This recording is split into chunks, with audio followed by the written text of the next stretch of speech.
दोस्तों, हमने भगत सिंह, सुखदेव, राजगुरु और चंद्रशेखर आजाद की कहानियां किताबों में पढ़ी हैं, लेकिन आज सोशल मीडिया पर एक ऐसे नौजवान का वीडियो देखा जिसने मुझे उन क्रांतिकारियों की याद दिला दी। मैं किसी की तुलना किसी से नहीं कर रहा, लेकिन उस नौजवान की आंखों में जो जज्बा था, उसके शब्दों में जो आग थी और भ्रष्टाचार के खिलाफ जो हिम्मत थी, उसे सलाम करने को मन करता है। वह कह रहा था, इस देश से भ्रष्टाचार खत्म होना चाहिए और उन नेताओं पर कार्रवाई होनी चाहिए जो जनता से झूठ बोलते हैं और जाति धर्म के नाम पर नफरत फैलाते हैं। जरा सोचिए, आज के दौर में कितने लोग ऐसे हैं जो सत्ता से, भ्रष्टाचार से और व्यवस्था से इस तरह के सवाल पूछने की हिम्मत रखते हैं। वह अकेला खड़ा था, लेकिन उसके इरादे लाखों लोगों से बड़े दिखाई दे रहे थे।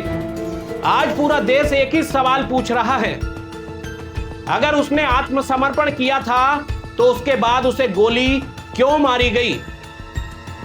यह इनकाउंटर नहीं, साफ साफ हत्या है।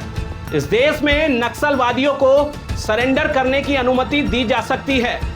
जब इस देश में आतंकवादियों को सरेंडर करने की अनुमति दी जा सकती है, तो इस देश में भ्रष्टाचार के खिलाफ आवाज उठा रहे उस नौजवान युवक भरत तिवारी की गोली मारकर हत्या क्यों कर दी जाती है?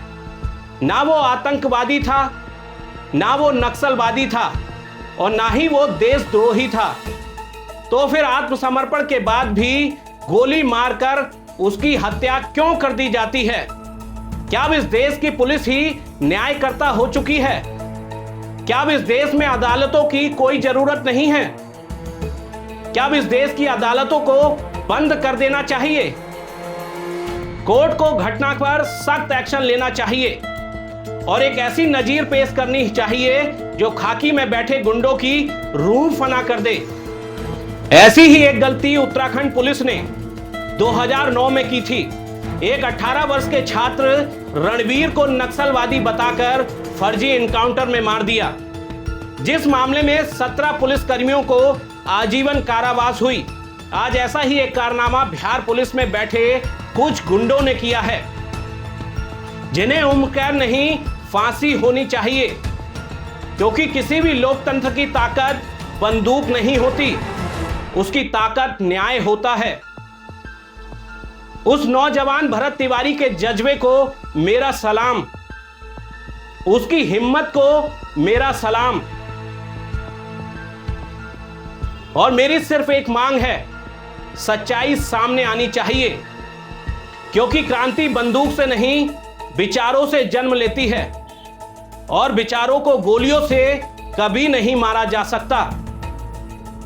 आपकी इस घटना पर क्या राय है, कमेंट बॉक्स में जरूर बताएं। संकल्प है, मैं अपने देश में जितने भी साले ऐसे मक्कार लोग हैं, गद्दार लोग हैं, देशद्रोही लोग हैं, सबको समाप्त कर दूंगा आने वाले समय में धीरे धीरे। अगर जीवित रहा तो, और नहीं भी रहा तो मेरा ये तो अब बलिदान व्यर्थ नहीं जाएगा। ये तो तुम सब भी जानते हो अच्छे से इस देश के